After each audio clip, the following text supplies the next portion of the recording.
Di dunia modern, perang tidak selalu tentang tank, rudal, dan medan tempur berdarah. Di era globalisasi dan kapitalisme ekstrim, senjata utama bisa jadi harga murah.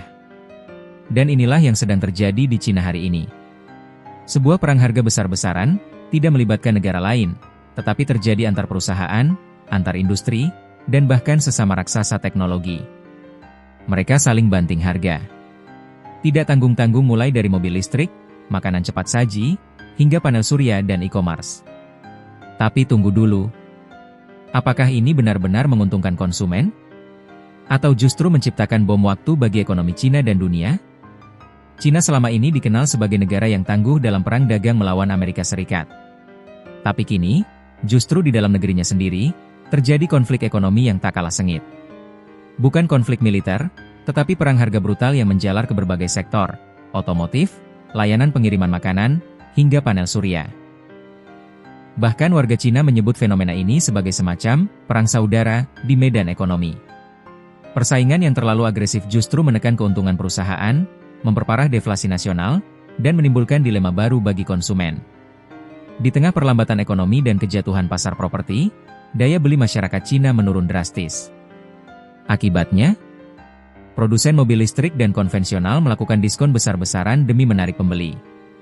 Bahkan ada konsumen seperti Li Kun dari Beijing yang girang saat tahu ekspeng mobil listrik populer bisa dibeli lebih murah berkat subsidi pemerintah. Ia berkata, silakan saja bersaing terus. Tapi di sisi lain, ada konsumen seperti Yu Peng yang justru ragu. Penurunan harga dianggap memunculkan ketidakpastian. Karena harga turun bisa berarti satu hal, fitur keamanan dan kualitas mungkin ikut dipotong. Lalu, siapa yang benar? Apakah kita sedang membeli mobil atau membeli masalah? Gila-gilaan bukan cuma di sektor otomotif. Meituan, Alibaba, JD.com para raksasa e-commerce juga ikut perang harga. Konsumen di perkotaan Cina bisa membeli makanan, minuman, bahkan bubble tea hanya dengan beberapa sen. Promosi besar-besaran terjadi setiap hari. Tapi lagi-lagi, apa dampaknya dalam jangka panjang? Pemerintah Cina pun mulai angkat bicara. Qiushi, media resmi Partai Komunis, memperingatkan, persaingan tidak sehat ini bisa memaksa perusahaan mengorbankan kualitas dan pada akhirnya merugikan konsumen. Bahkan ada kekhawatiran bahwa pemerintah daerah turut memberi insentif tidak adil, yang memicu perang harga semakin dalam. Pekan lalu, Kabinet Cina menyatakan akan menindak persaingan irasional dan mendorong kompetisi berbasis teknologi, bukan sekadar harga. Perang harga di Cina bukan hanya isu lokal. Dampaknya menjalar ke pasar global terutama pasar mobil listrik di Eropa dan Amerika. Julia Polischanova dari Transport Environment menyebut bahwa mobil buatan Cina mengisi celah yang ditinggalkan oleh lambatnya inovasi pabrikan Eropa. Hasilnya, mobil Cina mulai membanjiri Eropa.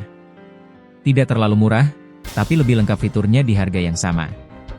Namun di balik itu, kekhawatiran mulai tumbuh. Banyak produsen Eropa seperti Ford dan Volvo memangkas tenaga kerja demi bersaing. Apakah ini awal dari deindustrialisasi Eropa?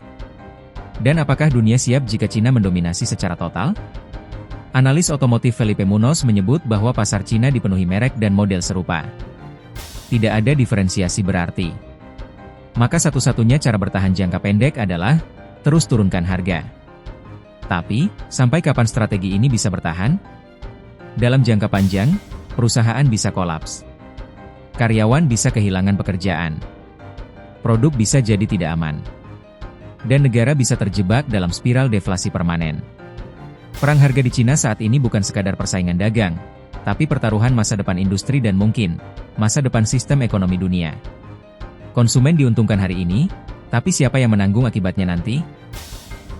Apakah Cina akan berhasil keluar dari jebakan harga murah, atau justru tenggelam dalam dampak jangka panjang yang menghantui dunia?